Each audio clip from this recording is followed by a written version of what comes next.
Known to everyone, our bias, respected Dr. Subrata Sandal, the ex-inspector of colleges, Northern University, with whom we are all associated since very long time. Dr. Anna Paul will deliver a special lecture on this particular topic. Respected Principal Dr. Amita Roy,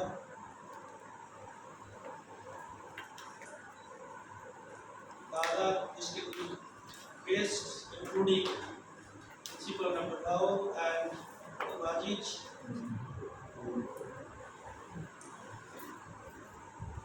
and the inaugurator, who is the president of the governing body of this college, Professor Debnath, the ex-vice chancellor of which we have College of Government University, and some few students who are here in this room. So first of all, I would like to congratulate the principal of this college and the other teaching and non-teaching staff that they have done a very good work. Very good work in the sense they have tried to get the sponsorship from the highest authority, that is from NAAC, and they have achieved it. Whatever the money they have will be going to get, but the sponsorship is important. And this is a seminar which we can like to state that it is a NAAC sponsored seminar. There are very few seminars which we can see throughout West Bengal even. The NAAC sponsors only very few seminars. So this is the reason that I want to congratulate the entire team of this Alipurduar Mahila Mahavidyalaya, and they have chosen a very important topic, and they want to relate the process of NAAC assessment and accreditation with the recommendation of National Education Policy. And as we have already come to know from two speakers that NEP is a very recent phenomenon, and it is also known to us that this has come out in the year 2020. And after that, just after that, we have been experiencing very severe situation of COVID, and entire 2 years, almost 2 years, NAAC, even all the higher education institutions, even all the institutions were not able to just go around the issues which are highlighted in NEP. So we have come with this recommendation of NEP from various sources, and there is a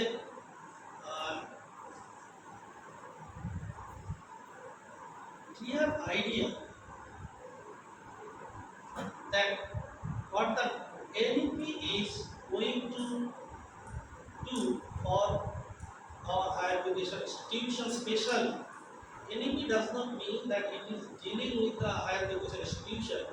It is dealing with the primary and below primary level education also. And they have introduced a very important thing, that is the concept of ball vertical. Initially it was the system of after 3 years, and before 3 years also they have introduced this. So NEP covers everything, the total education systems of NEP. and we are now interested that how these NEP recommendations are correlated with the existing process of NAAC assessment and accreditations. And if we go through the changes of parameters of NAAC after the introduction of NEP, we observe that the NAAC is trying to incorporate the parameters in their own assessment and accreditation process. What are these parameters?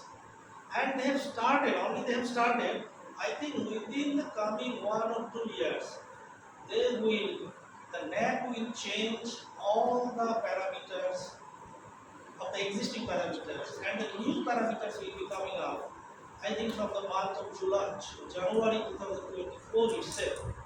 And if we when we able to come to know the new structure of NAAC assessment and accreditation, we will be definitely getting the idea of how the higher education institutions are implementing the different recommendations of NEP.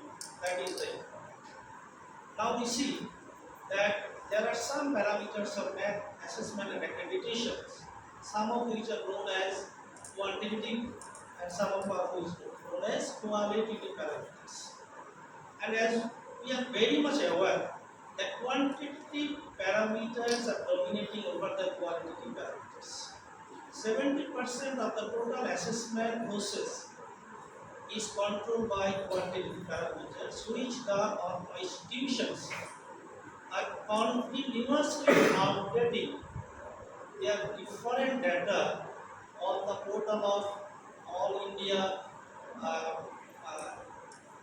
that is AISAG, All India Survey of Higher Education, and also to the different agencies of state and central government. And surely at the time of updating the SSI. So this 70% of NAAC accreditation, if we analyze, and even the rest of the 30% which are being assessed by MBR visit consisting of 3 members on-site visit, and if we go through this, that there are very few recommendations of NEP are assessed here. Only 4 types of areas they are asking that whether the college are implementing some areas of NEP. Now let us see how these NEP recommendations are mapping with the NAAC assessment and accreditation process. I have just prepared some of the that slides. I am going to that particular slide.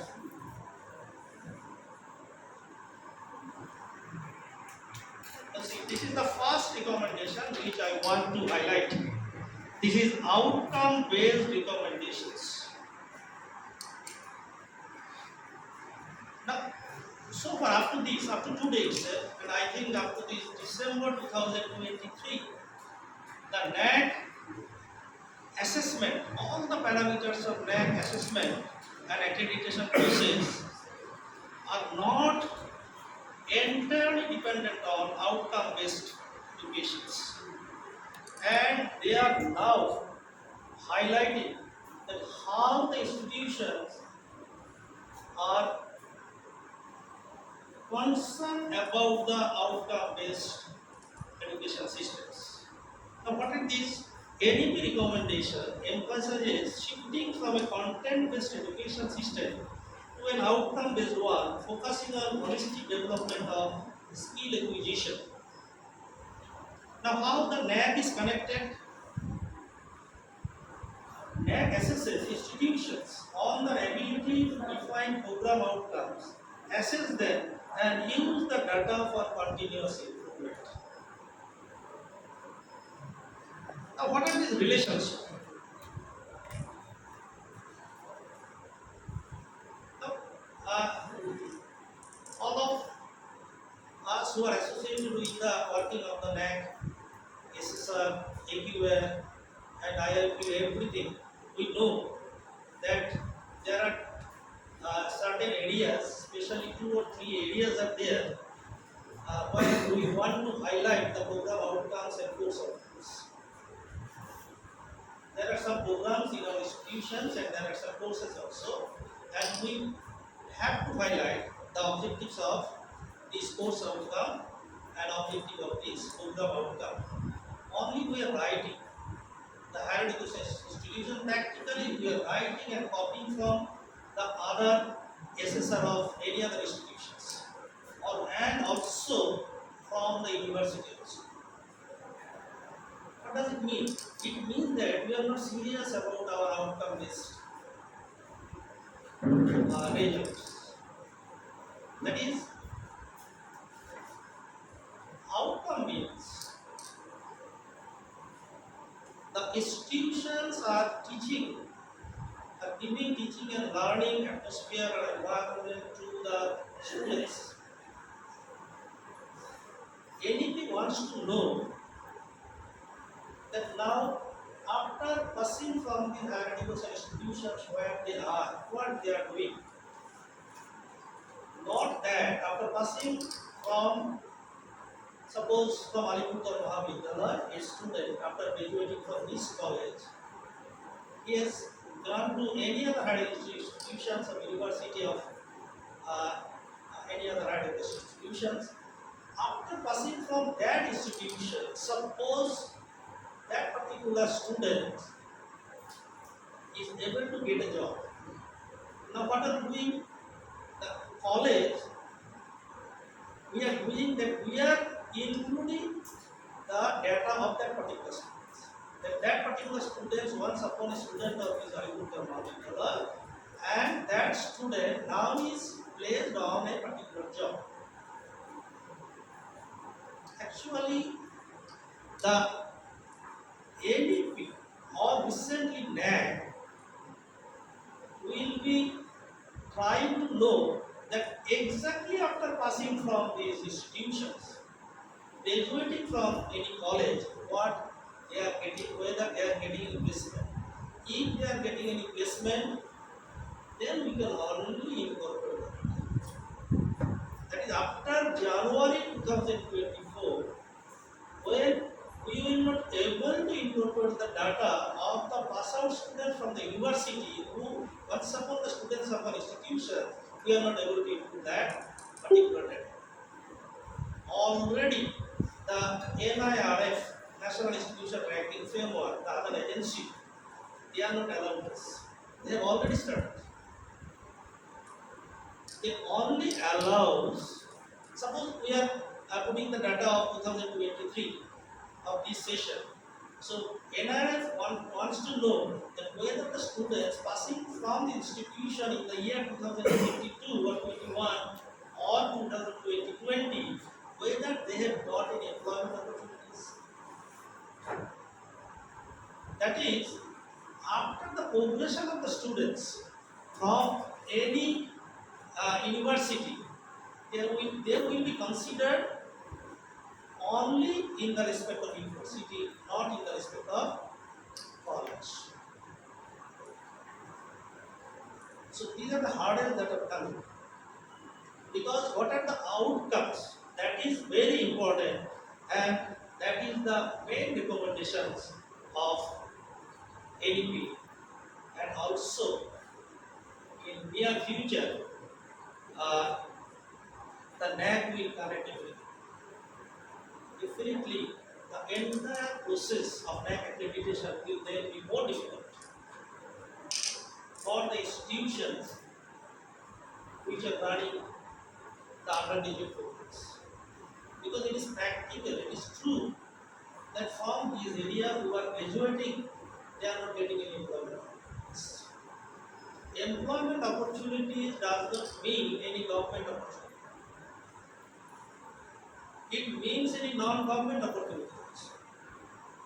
It also means if any student passing from this institution is engaged in his own business also, that also includes. It may be a small shop also, it may be a very big concern also. But the condition is that there should be ownership against that particular student. If the ownership belongs to the father or any other guardian of the family, that will not be considered as a. So generally what happens? A student after passing from the institution, suppose I have a very small shop, grocery shop, I am engaged in this shop. My outcome is there, but that is not assessed by the NAAC and by the NAAC. So only giving teaching and learning and only saying that we are giving the better teaching learning environment, so it does not enough. So any recommendations definitely are mapping with this assessment and accreditation of NAAC. Second, it's very common. We know everything now. Even the students can also do that. We have introduced all the colleges of the state, and also not from the state, of all the colleges of all over India. They have started 4-year degrees, which is the recommendation of NAP, and which have come to know as a term, that is the NCCF, National Curriculum and Credit Framework.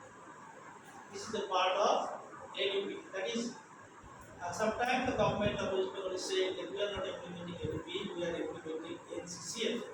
That means we are not implementing, that is, the government of West Bengal is not interested to implement all the recommendations of NAP, only the recommendation of regarding teaching and learning. That is the NCCF.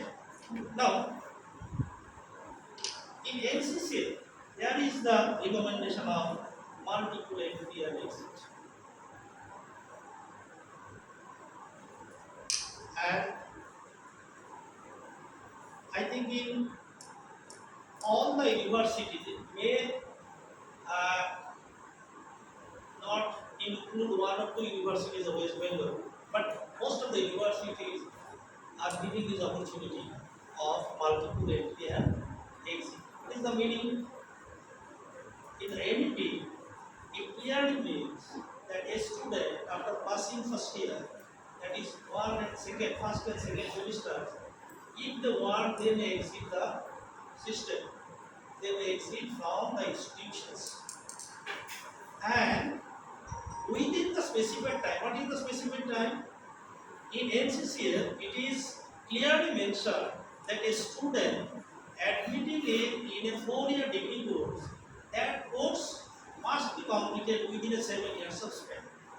That is, the 7 years is our course term, course duration within the 7 years. That is, a student who has admitted in this year 2023, and he or she will be appearing the final year examination after the first year, and after that he or she may exit, and within the specified time that particular student may enter also in the institutions. And if that student wants to enter after 1 year or after 2 years, even after 3 years, he or she is allowed to take entry, and he or she will continue his or her study from the 3rd semester. This is the policy of entry and exit. This is recommended from the NEP. And similarly, after 2nd year also, after passing 4th semester, one student can also exit from the education system, and again the entry is possible within the 3 consecutive years. And if a student exit after first year, completion of first year, that students will be awarded a certificate. And if a student exit after second year, that student will be awarded with diploma. A student may also exit after third year. He or she will be awarded with a degree. So there is a concept of certificate, diploma and degree.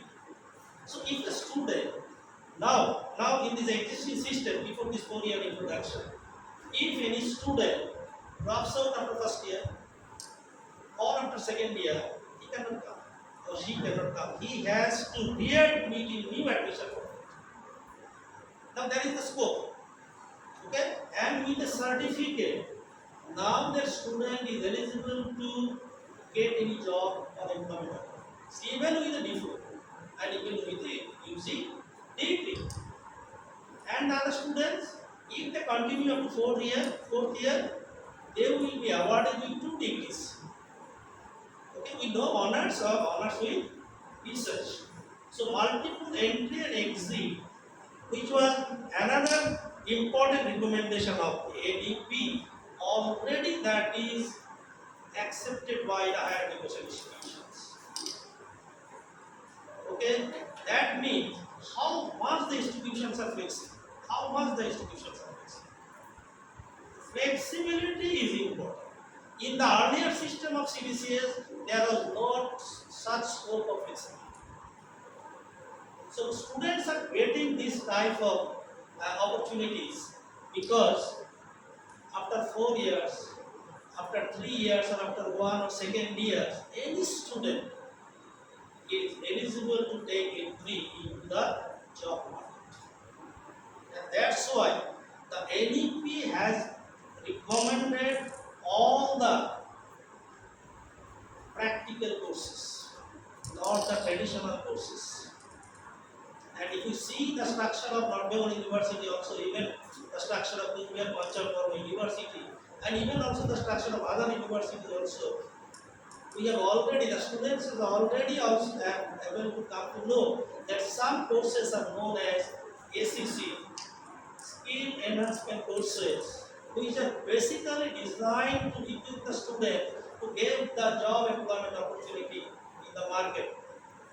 Suppose we have introduced a computer literacy, computer subject. Suppose this is ACC. Suppose we introduce a course on suppose grammar. Suppose course on spoken English. Course on mobile repairing. So many courses are there. And our Panchalpur University has introduced 28 ACC. And the college can choose from that bunch of ACCs. So these are the new concepts, vocational type of concept, and also some concepts that they are already students have come to know that MDC.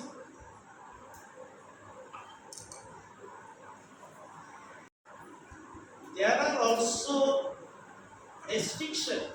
Students can take exit after first year if they complete the internship.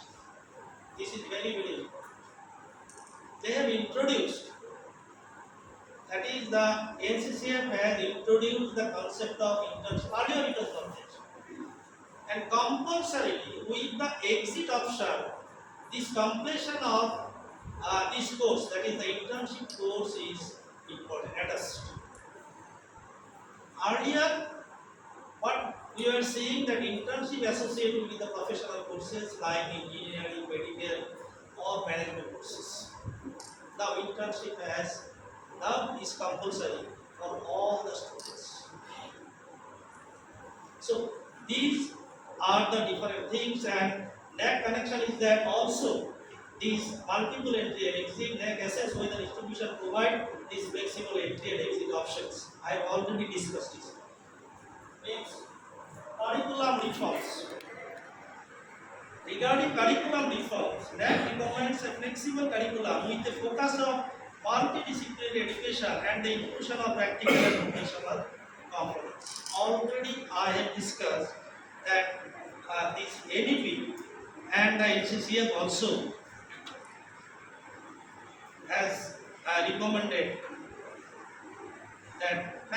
and vocational courses will be given more highlight.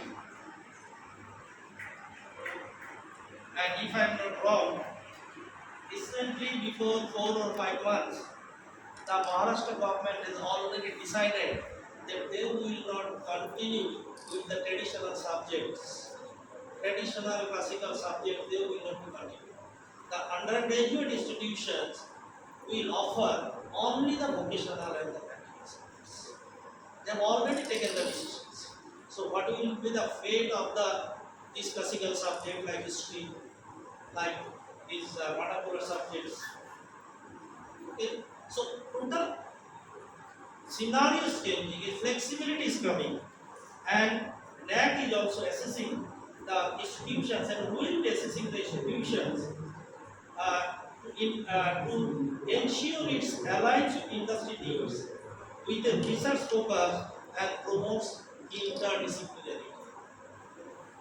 So in this way, the NEP recommendations are connected with NAAC assessment and accreditation process.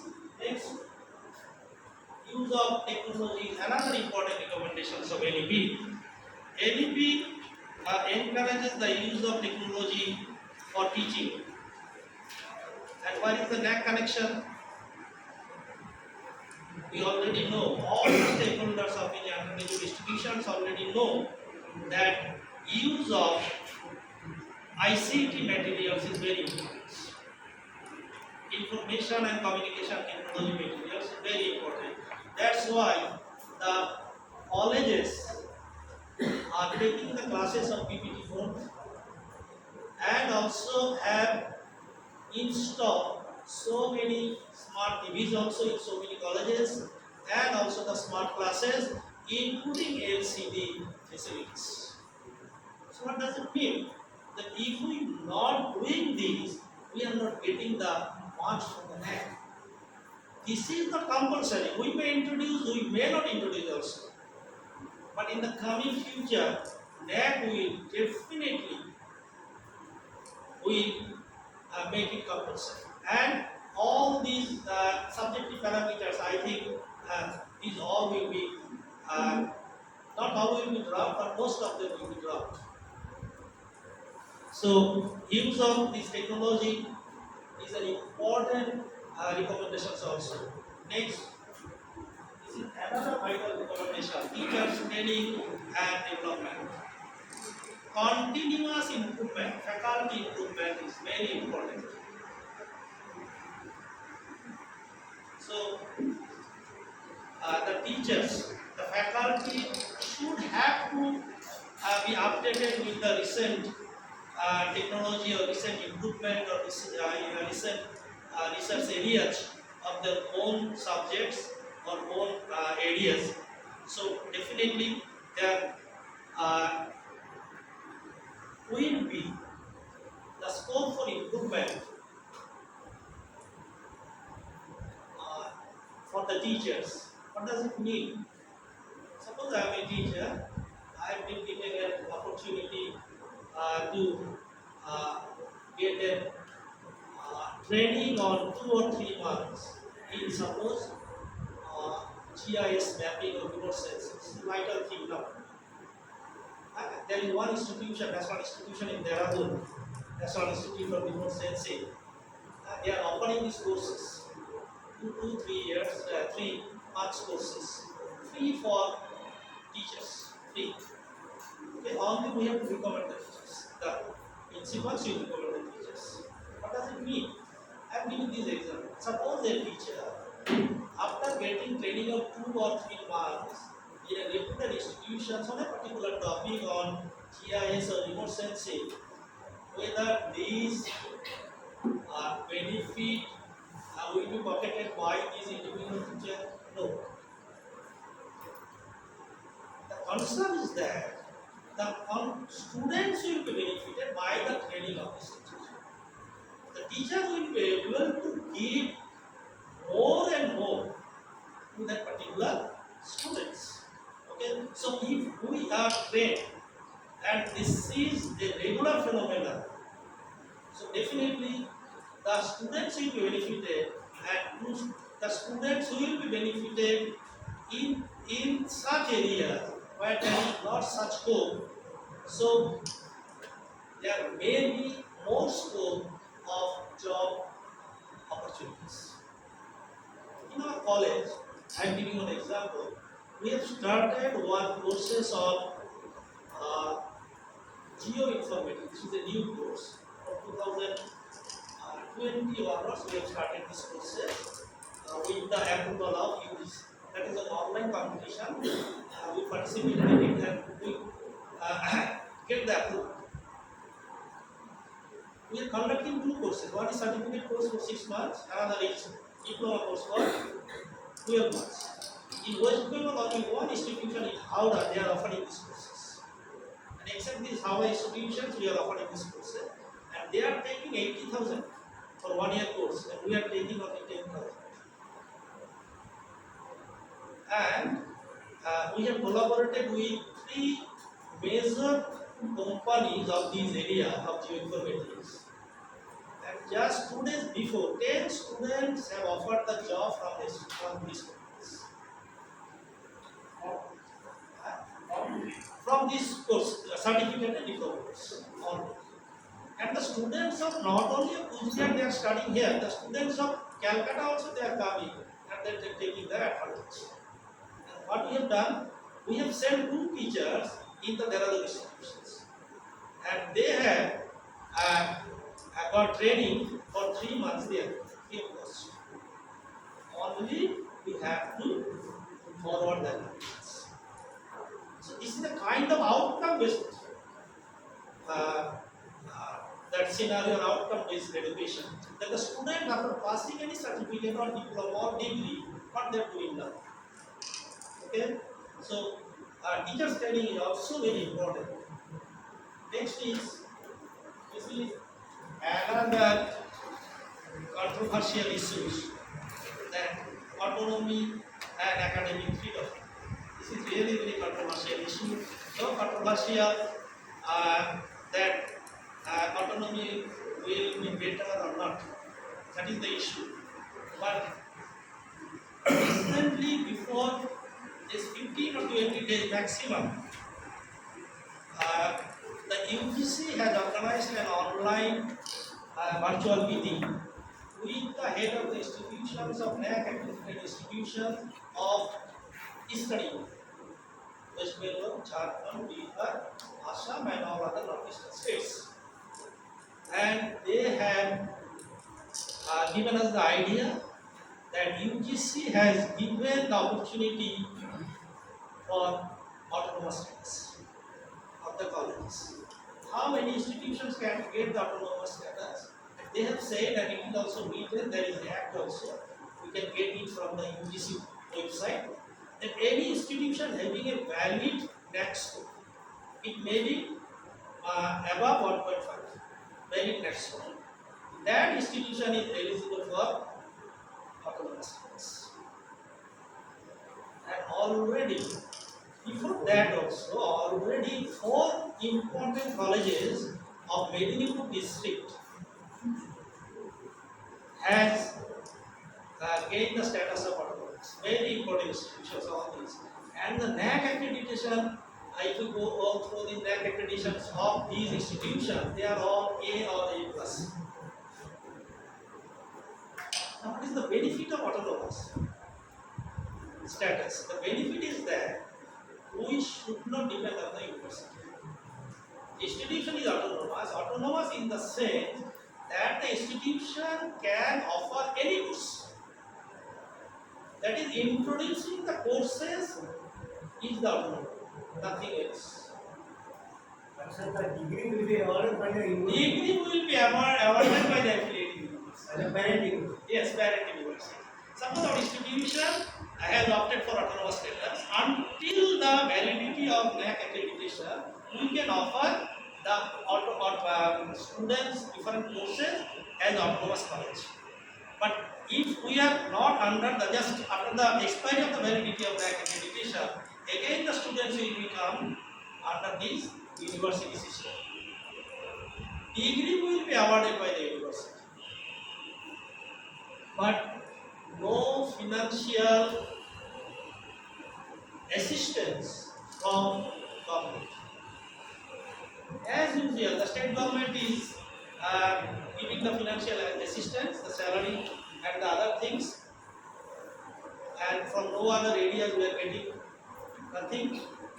So, autonomy in the sense only we can offer the course. What is the benefit then? Why we are interested to become an autonomous college?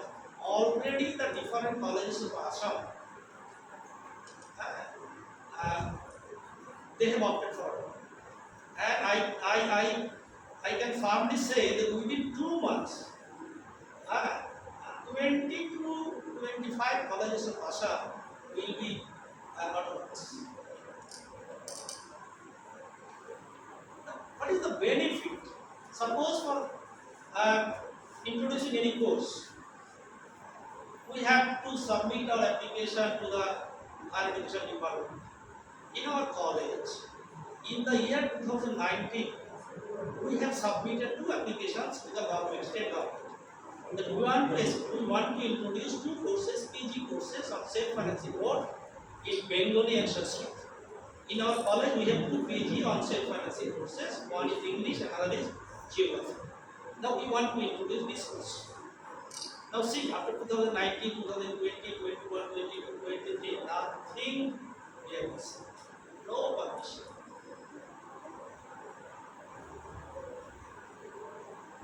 So if we become autonomous, then we can introduce the courses at our will. And if any course is introduced, definitely if that course is introduced on self-financing mode, and if it is not job oriented, then that course will not be getting so much prominence, and the students will not be interested to get admitted in that course. So the institutions will be interested to offer job oriented courses, vocational type of courses. But for that we have to wait for the approval from the state government as well as from approval from the universities. If we are autonomous, then this autonomy gives us this power. Another important thing is that there will be no provision of governing body. There will be no governing body. Instead of that, there will be an advisory body. And that advisory body, the members will be coming from the UGC. The UGC will recommend the person from the advisory body. It means in so many ways you are free, you are autonomous. Okay? And already, so far my knowledge goes, 2 institutions from Central Kolkata, they are trying to apply, and another institution from Medinipur, they are also interested to apply. We are also planning, because we are also eligible. So we are also planning. So let's see. Yeah. Then actually, my PhD on autonomous colleges. So in 99, when I started my PhD, in India we had only 27 autonomous colleges. But right now, 870, more than 870 autonomous colleges. Yes, that is right. Someone's there. So now it is 870. I believe that in the next year on that particular day, this will be more than 600, right? 1600. The more will be there. Okay, so this is very another important recommendations. And next recommendation is that research and innovations, where the undergraduate institutions are very weak. Now, NEP recommendation, NEP emphasizes the importance of research and innovation in higher educations. And NAAC also assess the research output of institutions, the availability of research infrastructure, and the promotion of innovation. And so many of you are from undergraduate colleges, myself also. And what is the scenario of this research and innovation? There is no innovation. Actually, there is no innovation in undergraduate institutions. Believe me, that is in North Bengal. In other parts of West Bengal, there may be few innovations. Now, what is the research outcome? Research outcome is also very good. We can identify, suppose in our college, there are 74 teachers, in fact, full time. Okay, so 74 teachers, and I can give you the statement that only 5 to 6 teachers are engaged in research. So what is with the others? They are not doing anything about the research. So what will be the fate of the colleges? The entire that section 3 is dealing with the research and innovations of NAAC assessment procedure, and on that area, all the colleges are getting a very progress. So, in coming years also, the coming year from the 2024 January itself, we will see that definitely the NAAC will give more emphasis on this particular segment. Next, student support services. NEP calls for comprehensive student support services, including counseling and career guidance. Sir, I have a question. Yes, May I ask now? yeah, Later. yeah, right now. It's a good initiative, the research and innovation. But how will we manage it when we start to research and research fund? We know that research fund is very important factor for conduction of research. So how will we manage it? Thank you, sir, please. So this is a vital question because the main funding agency, that is the University Grant Commission, is now inactive. They are not giving any fund to the teachers of undergraduate colleges. Some funds are giving to the teachers of universities.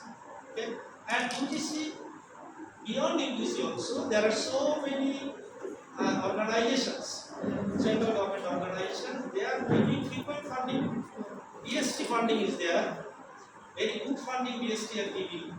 Okay, every year they are giving, and also from ICSSR also we will get funding.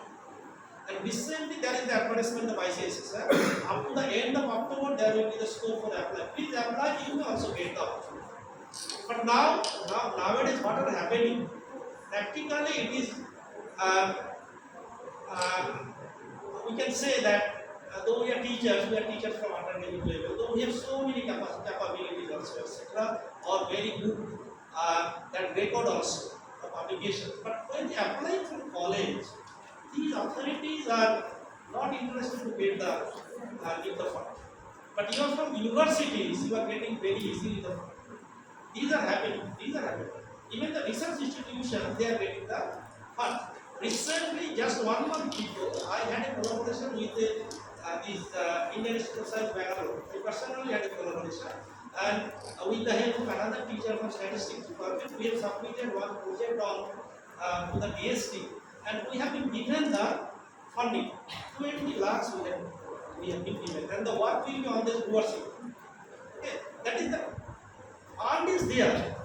Now another one thing is that your institution also can just provide some fund for research, not major research, but minor research. Those who are not doing anything since so many years, 5, 6, 7, 10, even 20 years, they have not attended any conference, they have not published any paper, or they do not know anything about research. Even the full-time teachers also. Substantive teachers. But is it impossible to provide fund frequently from this? Yes, it is impossible, but As we have already known that from UGC, MRP and some other research fund has already been stopped. But see, So what can we do now actually? What would be our way? if you go through NAAC website, okay, if you go through the apply menu, apply online, you will get these Word file and PDF file also of the SSR and something like that, and you will be able to know that what the SOP, standard operating procedure, and in that you will find that there is a scope for raising your fund, that is the research fund, from your college itself. Okay, in our college we have allotted 5 lakhs 2 years before for giving the research grant to the teachers and also for the students. that ironically what has happened, only 3 teachers had applied for research grant out of 7 different. Is it for each and every process? No, no, no. Our okay. And the colleges are doing that. Another thing, and because you are very interested, another thing I want to highlight that uh, um, that's under CSR scheme, okay, corporate social responsibility scheme, you may get the okay. For that you have to download one app, that is the Dorpon app, and you have to log in there, and only then you can upload the data of college and also you can apply. Okay, and these are the major fundings. If we observe the suppose funding status of very good colleges supposed to be, suppose take the case of Baptist or Vrindavan, and also from Rahul, three important colleges. They are under 100 institutions under NIR, even within 20 institutions. Okay, you will see that they are getting most of the funding from CSR. CSR will not give you funding against college. CSR will give you funding against you. That is the fact. And almost all the fundings from the Ramakrishna Mission Institute are from CSR. And also another funding that the higher education institution, very good higher education, it's not like us. They are getting that funding from the alumni association. Okay. So next is student support, and the colleges are doing this. Colleges are giving student support, and this is sometimes we are giving in terms of students H1 or in terms of scholarship from colleges, not from the government. Government scholarship will come on to our student support means support from the own fund of the colleges. Okay, whether it is there or not, how much, that give you marks in the NAAC assessment. Okay, and not only that, not only a very small funding, but the most important is that the placement cell is there. Whether the placement cell is there, how much placement, employment, that career fair or any other things whether they are going on, and how they are recruited. Only not seminar or workshop on this placement is not enough. Okay, real placement is very important. And nowadays, so many agencies are there. So many agencies are there. And they are giving the opportunity that if you give this number of students, suppose 20 or 30, and the fee will be suppose 25 to 30,000 per student per year, and they will give the opportunity for placement. Not only that, they will give the related this training and etc. Okay. Recently, the government of West Bengal has made a tie-up with IBM. Okay, all of you know that with IBM. But IBM is giving this 1 year training free of cost to the students. See, the IBM training for 1 year at least it costs 40,000. Okay, the state government is giving this opportunity. But in my college, we have circulated the same thing, but very few students have applied. Okay? In my college, already opened. In my college, so many students. So many students have applied. So that awareness should be there. That means the students should come out and then they should take part of these good opportunities by the state government also.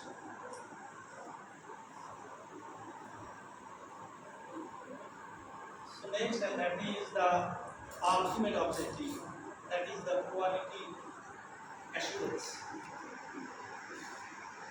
And any objective is also robust quality assurance, and also similarly for the NAAC. And that way that we are seeing that any recommendation are really connected with or mapping with the process of NAAC assessment and accreditation. And another one, accreditation. calls for a more transparent and outcome-based accreditation process that is there in NEP, and also NAAC accreditation processes is also similar kind of process which focus on continuous improvement and outcome-based assessment. So in this way, this particular NAAC sponsored state level seminar mapping NEP recommendations with NAAC assessment and accreditation process, I think they are interrelated and they are correlated and mutually exclusive, both of them. And if we are interested, if we are not interested, and if it is compulsory or if it is not compulsory, whatever may be these, if state governments wants to implement or state government does not wants to implement, that does not matter. But within 2030, all the NEP recommendations will be implemented throughout India. So this system will be a past system in the history, and a new system will be emerging under the NEP recommendations. And I am not just saying what are the defects and what are the advantage of NEP. I am not getting these ideas, only recommendation part.